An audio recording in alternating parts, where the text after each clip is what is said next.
தலைவர் ராகுல் காந்தியுடைய பேச்சை நேற்றைய தினம் ரொம்ப அழகாக அவர் கோடிட்டு காட்டினார். என்ன சொன்னார் அப்படின்னா, உங்களால் ஒரு 22 பேரை கோடீஸ்வரர் ஆக்க முடியும் அப்படின்னா எங்களால் கோடி பேரை லட்சாதிபதி ஆக்க முடியும் என்றார். இதுதான் அதுக்கு பதில். என்னென்னா, நீங்கள் சாத்தியம் இல்லையா என்று யோசிக்காமல் அள்ளிவிட்டதையெல்லாம் மறந்து விட்டீர்கள். நாங்கள் இந்த மக்களுக்கு எது தேவை என்று அந்த அள்ளி விட்டதை நீங்க ஞாபகப்படுத்தவே இல்லையே இந்த தடவை. எத்தனை இடங்களில் காங்கிரஸ் 10 ஆண்டுகள் பாஜகவுடைய தேர்தல் வாக்குறுதியில் சொல்லப்பட்டதை செய்யலன்னு எங்கேயாவது ஒரு இடத்துல பேசி சொல்லுங்க பாப்போம். நீங்க எங்க கேப் விட்டீங்க? முஸ்லீம்கள் குஸ்பேட்டோ நீங்க ட்ராப்ல விழுந்துட்டீங்க. ட்ராப்ல விழுவல, ஏதாவது ஒரு இடத்துக்கு நீங்க ரியாக்ட் பண்ணிட்டு தானே இருக்கணும். நீங்க ரியாக்ட் பண்ண, அதாவது அவங்க உங்களுக்கு அஜெண்டா செட் பண்ணிட்டாங்க, நீங்க அதுக்கு அவங்க அஜெண்டாவுக்கு நீங்க ட்ராப்ல விழுந்துட்டீங்கன்னு அர்த்தம் கிடையாது. அங்க போய் பிரதமர் மோடி எங்க விழுந்தாரு? எங்க மேனிஃபெஸ்டோல தானே விழுந்தாரு. அவர் சொன்னார்ல சார், பிஜேபியில இருந்து 2014லயும் சொன்னாங்க, 2019ல சொன்னாங்க, இந்த மேனிஃபெஸ்டோ தான் எங்களுடைய ஹீரோ அப்படின்னு சொல்லி. அப்போ எங்களுடைய மேனிஃபெஸ்டோவை பேசு பொருளாக்க விடாத அளவுக்கு 14இல் வளர்ச்சி போய், 19இல் தேசப்பற்று போய், இந்த ரெண்டுமே போய், அந்த பொய்யை வைத்து எங்க மேனிஃபெஸ்டோவை ஓவர் ஷேடோ பண்ணாங்க. இப்போ 2024 அப்படி சொல்லலையே, நீங்க வேணா சொல்லலாம், அவங்க சொல்லல. மேனிஃபெஸ்டோ பொய்ன்னு சொல்லல, மேனிஃபெஸ்டோ பொய் என்று சொல்லவில்லை, அதுல இருக்கிறது உண்மைன்னு திருத்தி சொல்கிறார்கள். ஹிந்துவே சொல்லுச்சு, டெலிபரேட்லி மிஸ்இன்டர்பிரேட்டட். மோடியுடைய பேச்சை தான் ஹிந்து பொய் என்று சொன்னது, அது எரோனியஸ் என்று சொன்னது. முஸ்லீம்கள் நிறைய பிள்ளையை பெற்றுக்கொள்கிறார்கள் என்று மோடி சொன்னது எரோனியஸ். மன்மோகன் சிங்குடைய பேச்சை கொண்டு போய் முஸ்லீம்கள் ஒரு தொடர்புபடுத்தியது டெலிபரேட்லி மிஸ்இன்டர்பிரேட்டட் என்று சொன்னது. மறுநாள் அவர் அடுத்த தேர்தல் பிரச்சாரத்திலே அவர் ஆக்ராவிலே பேசும்போது, காங்கிரஸ் இரவோடு இரவாக கர்நாடகாவிலே முஸ்லீம்களுக்கு 4% இடஒதுக்கீட்டை தந்துவிட பார்க்கிறார்கள், நான் உயிரோடு இருக்க அதை நடத்த விட மாட்டேன், யூபியிலும் அதே மாதிரி பண்ணுவாங்க என்று அவர்களை பயமுறுத்தினார். மறுநாள் ஏபிபி ஃபேக்ட் செக் செய்து சொன்னது, அங்கும் மோடி பொய் பேசினார் என்று. எனவே பொய் என்பது பத்திரிகைகளின் மூலமாகவே அம்பலப்பட்டு கொண்டிருப்பதும் நரேந்திர மோடியும் பிஜேபியும் தானே தவிர, எது சாத்தியம் என்பதை தலைவர் ராகுல் காந்தி ரெட்டோரிக்காவும் சொன்னார், அழகாக புரிகிற மாதிரியும் சொல்லிட்டார். உங்களால் ஒரு 22 பேரை கோடீஸ்வரர் ஆக்கும் பொழுது எங்களால் கோடி பேரை லட்சாதிபதி ஆக்க முடியாதா?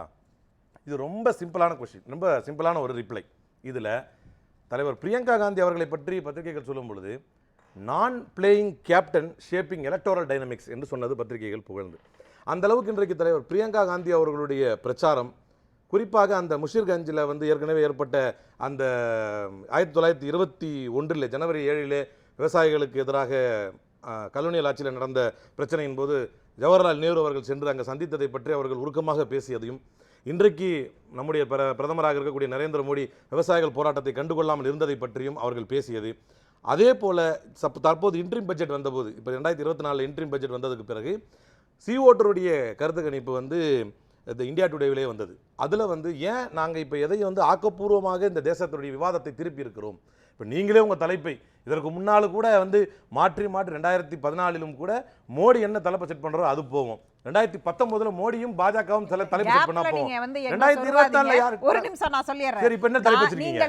இன்னும் என்ன தலைப்பு வச்சிருக்கீங்க? இந்த தலைப்பை நாங்க முன்னாடியே வச்சிருக்கோங்க, நீங்க கண்டினியூஸா பார்க்கலன்னு சொல்லுங்க. இப்படி போற போக்குல மீடியா மேல சார்ஜஸ் வைக்காதீங்க. மீடியா எல்லாவற்றையும் தான். நான் ஏன் மீடியா மேல சார்ஜ் வைக்க போறேன்? நீங்க கட்சி மேல வைக்கிறதா நான் உங்களை சொல்றேன். இல்ல, 2024 அதனால தான் மீடியா பொருளாக காங்கிரஸினுடைய வாக்குறுதிகளை ஆக்கி இருக்கிறோம். எல்லா இடங்கள்லயும் நாங்க கேள்வி எழுப்பி இருக்கிறோம். நீங்க உங்கள் தரப்புல இருந்து உங்கள் சார்பான கேள்விகளையும் எழுப்பி இருக்கோம், உங்களுக்கு எதிரான கேள்விகளையும் எழுப்பி இருக்கிறோம். உங்களை சொல்லல நானு. எது பேசு பொருளாகிறது? இங்க பேசு பொருளாக சிஓட்டருடைய கருத்துக்கள் இன்னைக்கு பத்திரிகைகள் அதை பேசுகிறது. ஏன் நீங்க விலைவாசி உயர்வை பற்றி, இன்ஃப்ளேஷனை பற்றி பேசும் பொழுது 2019 36% பேர் எங்களுக்கு அட்வர்ஸ் எஃபெக்டே இல்லை எங்களுடைய வாழ்க்கையில என்று சொன்னார்கள் 2019. அதுவே 2024 அது 46% உயர்ந்திருக்கிறது. இதை பேசு பொருளாக காங்கிரசும் தலைவர் ராகுல் காந்தியும் தலைவர் பிரியங்கா காந்தியும் மாற்றி இருக்கிறார்கள் என்று வரதராஜன் கேட்ட ஒரு கேள்வி மிக முக்கியமான ஒரு கேள்வி. பிரியங்கா காந்தி 2014க்கு பிறகு பெருவாரியான நாட்கள் யூபியிலேயே தான் இருக்கிறார். யூபியை சுற்றி சுற்றி வலம் வருகிறார், அங்கே தான் இருக்கிறார். ஆனால் ஏன் யூபியில இன்னும் காங்கிரஸ் வலுவாகவில்லை? காங்கிரஸ் ஓட்டுகள், உங்களுடைய ஓட்டுகளே, உங்க ஓட் பேங்க்ஸ் உங்களுக்கு திரும்பி வந்துருச்சா அப்படின்ற பல கேள்விகள் அதற்குள்ள இருக்கத்தானே செய்யுது. அது உங்களை நீங்களே பகுப்பாய்வு செய்து கொள்கிற ஒரு கேள்வியும் கூட. நான் திரும்ப சொல்கிறேன், தொடர் வெற்றி சர்வாதிகாரி உருவாக்கும், திமிர் பேச்சுக்களை பேச வைக்கும். தொடர் தோல்வி தலைவர்களை உண்டாக்கும், துவண்டு போகாமல் அடுத்த கட்டத்தை நோக்கி நகர்த்தும். அதனால் தான் இன்றைக்கு இந்த பத்திரிகையில் தலைப்புகளையே நான் சொல்கிறேன். ஒரு நான் பார்ட்டிசிபென்ட் இன்றைக்கு ஒரு எலக்டாரல் டைனமிக்ஸை ஷேப் பண்ணுறாங்க என்று பிரியங்கா காந்தி அவர்களுக்கு புகழாரம் தரக்கூடிய அளவுக்கு இன்றைக்கு பிரச்சாரத்தை வீரியம் ஏற்பட்டிருக்கு. 2, இன்னொரு முக்கியமான பிரியங்கா விஷயங்கள் காந்தியை புகழாம எப்ப இருந்துச்சு? எல்லா காலகட்டத்திலையும் அது புகழ்ச்சின்னு நீங்க உங்க பாணியில சொல்லலாம். பிரியங்கா காந்திக்கான முக்கியத்துவம் எந்த இடத்துலையும் பத்திரிகைகள் குறைத்து மதிப்பிட்டதில்லை, எல்லா நேரங்களிலும் கொடுக்கப்பட்டிருக்கு. அப்ப இதுக்கு முன்னாடி ஏதோ பிரியங்கா காந்தியை கண்டுக்காம விட்டுட்டது மாதிரியும் இப்பதான் பிரியங்கா காந்தியை அவங்க ஒரு நான் எலக்டோரல் பார்ட்டிசிபென்ட்னு பாக்குற மாதிரி ஒரு பிம்பம் உருவாக்க கூடாதுல்ல? அது மட்டுமல்ல, அவர்கள் என்ன கேள்விகளை எழுப்புகிறார்களோ அது முக்கியத்துவம் பெற்றிருக்கிறது. எதை மக்களிடம் போய் சேர்க்கிறார்களோ அது முக்கியத்துவம் பெற்றிருக்கிறது. நான் தான் சொன்னேனே, 2014 போலி வளர்ச்சியை நரேந்திர மோடி பேசினார், அதுதான் பெரும்பாலுமாக முக்கியத்துவம் பெற்றது. 2019 புல்வாமா தாக்குதல் நடந்துருச்சு, தேசியவாதம் என்று பேசினார், அது முக்கியத்துவத்தை பெற்றுவிட்டது. 2024 வளர்ச்சி முக்கியத்துவத்தை பெறுகிறது, வேலை வாய்ப்பின்மை முக்கியத்துவத்தை பெறுகிறது. இன்றைக்கு தலைவர் ராகுல் காந்தி அவர்களுடைய பேசக்கூடிய பேச்சு எந்த அளவுக்கு அம்பானி அதானியை பற்றி தலைவர் ராகுல் காந்தி பேசியிருந்தால், ஒரு இந்தியாவின் உலகின் மிகப்பெரிய ஜனநாயக நாட்டின் பிரதமர் தான் என்ன பேசுகிறோம் என்பதையே தெரியாமல் பேசக்கூடிய அளவுக்கு, என்ன நீங்க சடனா நிறுத்திட்டீங்க, டால்மே காலா ஹே அப்படிங்கிறார். உறுதிப்பட நான் சொல்றேன், இதுல மிகப்பெரிய சஸ்பிஷன் இருக்குது, நீங்க பேசவே இல்லைங்கிறார். ஆனால் அவர் பேசுகின்ற 4 நாளைக்கு முன்னால தலைவர் ராகுல் காந்தி பேசியிருக்கிறார். அவர் பேசின 4 நாளைக்கு முன்னால அவருடைய இன்ஸ்டாகிராம்ல ஒரு வீடியோவே போட்டு அதானியும் அம்பானியும் மேற்கோள் காட்டி பேசியிருக்கிறார். இங்க நாங்கள் எங்களுடைய பிரச்சாரமும் அந்த வீரியமும் எவ்வளவு தூரம் சென்றிருக்கிறது, மதவாதத்தை ஓவர்டேக் பண்ணி கல்வி, வேலை வாய்ப்பு, இளைஞர்களுடைய பங்களிப்பு என்பதை பற்றி பேசு பொருளாக ஆக்கியிருக்கிறோமா இல்லையா, அதுதான் இங்க பாயிண்ட். பிரியங்கா காந்தியை இதற்கு முன்னாலும் பத்திரிகை வயதை விட குறைவான இடங்களை தான் காங்கிரஸ் பெறும் அப்படின்னு சொல்றாரு. அவர் சொல்லிட்டு போட்டோம், அவர் என்ன வேணா சொல்லுவார், அதை பத்தி நம்ம என்ன கவலைப்பட வேண்டியிருக்கு. களத்துல ஏன் அந்த பயம் இல்லைன்னா, இதற்கு முன்னால் அவர் சொன்னார் பாருங்க, பப்பு நாங்க சொல்லவே இல்லைன்னு. எவ்வளவு பெரிய திட்ட போய் அமித்ஷா தன்னுடைய வாயால் ராகுலை பப்பு என்று சொல்லியிருக்கிறார். இன்றைக்கு எங்களுக்கு ராகுல் தான் போட்டின்னு சொல்ல வச்சோம்ல, அதுதான் பாயிண்ட். எங்கிருந்து எங்கு எழுந்து வந்திருக்கிறோம்.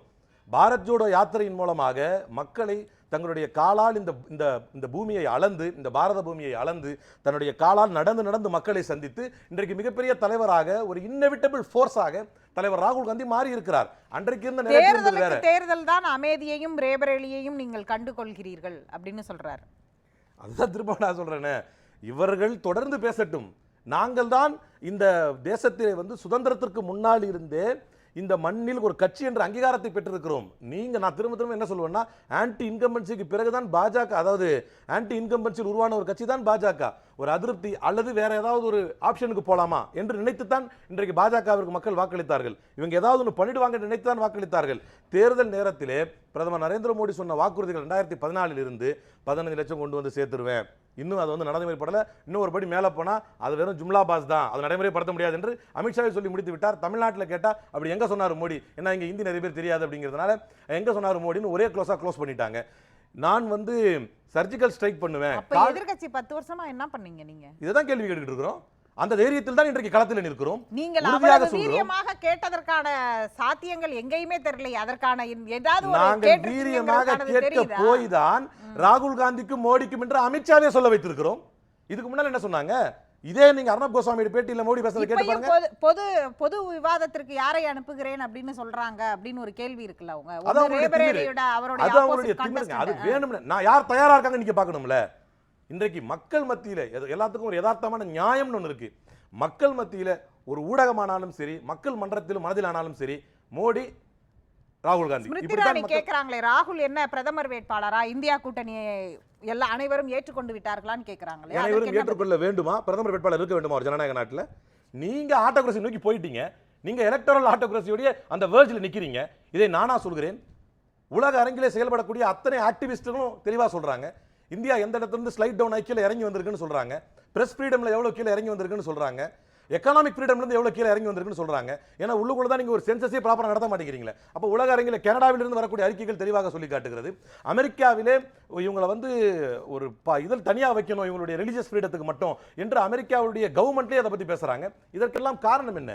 உள்ளுக்குள்ள நீங்க ஒரு அழுத்தத்தை கொடுத்துட்டு வெளிப்படையில ஒரு பூச்சி உருவாக்கி நீங்க சொல்றது எல்லாமே இப்ப கூட 10 ஆண்டுகள்ல எதிர்க்கட்சியாக காங்கிரஸ் உடைய டேட்டாவை நீங்க எதெல்லாம் முன் வச்சீங்கன்னு சொல்லல. இந்த டேட்டாலாம் உலக அரங்குல ஓபன் ஃபோரம்ல இருக்கு. பத்திரிகையாளர்கள் கேட்ட क्वेश्चनக்காக அங்க வந்தேன். இப்போ நான் அங்க வரும்போது நீங்க திரும்ப இங்க வாங்குறீங்க. சரி வர்றேன். என்ன காங்கிரஸ் உங்களுக்கு டேட்டா வைக்கல? இப்ப காங்கிரஸ் ஒரு ஆக்கப்பூர்வமான எதிர்க்கட்சியாக எதையெல்லாம் கொண்டு போய் சேர்த்தீங்க. குறைந்தபட்சம் 10 ஆண்டுகள் தேசிய ஜனநாயக கூட்டணி கொடுத்த வாக்குறுதி எது நிறைவேற்றப்பட்டது, எது நிறைவேற்றப்படலன்னு ஒரு ப்ளூ பிரிண்ட் கொடுத்திருக்கீங்களா? நீங்க யாருக்குமே தெரியாதுங்க. அதையாவது செய்திருக்கிறதா காங்கிரஸ்? நாங்கள் தான் என்ன செய்வோம் என்று சொல்லி கொண்டிருக்கிறோம். நாங்க என்ன பிஜேபி, நீங்க சொல்றது எப்படி இருக்குன்னா பிஜேபியை பார்த்து அவங்க பாதையிலே போங்கன்ற மாதிரி இருக்கு. எங்களுக்குன்னு ஒரு பார்ட் இருக்குங்க, எங்களுக்குன்னு இந்த நாட்டில் எங்களுக்கு லெகசி இருக்குது. 5 நிமிஷத்துக்கு முன்னாடி நீங்க என்ன சொன்னீங்கங்கிற வார்த்தையை நீங்களே யோசிச்சு பாருங்க. அவங்க தான் எங்களை சொல்லவே உடலையே, நீங்க இப்ப அவங்க பாத்திலே தேர்தல் களத்தில் அதையும் செய்துதான் ஆக வேண்டும். எல்லாத்தையும் செய்வோம். எங்களால் இயன்ற அளவுக்கு இந்த ஜனநாயக நாட்டில் போராடி கொண்டிருக்கிறோம். ஒரு பக்கம் எதை முன்வைக்க வேண்டுமோ அதை முன்வைக்கிறோம். அதை விடுத்து எங்கள் கவனத்தை திசை திருப்பதற்காக மட்டுமே பிரதமர் நரேந்திர மோடி செயல்பட்டு கொண்டிருக்கிறார். இன்னொரு பக்கம் இந்த மக்களுக்கு என்ன சொல்ல வேண்டுமோ அதையும் சொல்கிறோம். அதை சொல்லும் போது என்ன சொல்றாங்க, நீங்க உங்களுடைய சங்கல்ப பத்திரான்னு ஒன்று கொண்டு வந்திருக்கீங்க. சங்கல்பனா என்ன? சத்திய பிரமாணம் இருக்கிறது, உறுதியா இருக்கிறதுன்னு. இன்னுமா 10 வருஷம் கழிச்சு சங்கல்ப பத்திரா கொண்டு வந்திருக்கீங்க. நாங்க நியாய பத்திரா கேட்கிறோம், உங்ககிட்ட இருந்து நியாயத்தை எதிர்பார்க்கிறோம், உங்களுடைய அநீதியிலிருந்து நீதியை எதிர்பார்க்கிறோம். அப்ப நாங்க ஒரு மேனிஃபெஸ்டோ வச்சா உங்க மேனிஃபெஸ்டோ கொண்டு வந்து அதை எதிர்கொள்வதை விட்டுவிட்டு எங்களுடைய மேனிஃபெஸ்டோக்கு உள்ள இதை சாத்தியப்படுத்த முடியுமா என்று கேட்கும் போதே அவங்க தோத்துட்டாங்களே. இதைத்தான் நான் சொல்கிறேன். அதை நீங்கள் எப்படி சாத்தியப்படுத்த போகிறீர்கள் இன்னும் சொல்லவே இல்லையே. சிம்பிளா சொல்றேன், 22 பேரை நீங்க கோடீஸ்வரன் ஆக்கும் போது கோடி பேர் எங்களால் லட்சாதிபதி ஆக்க முடியாதா? பேசலாம்.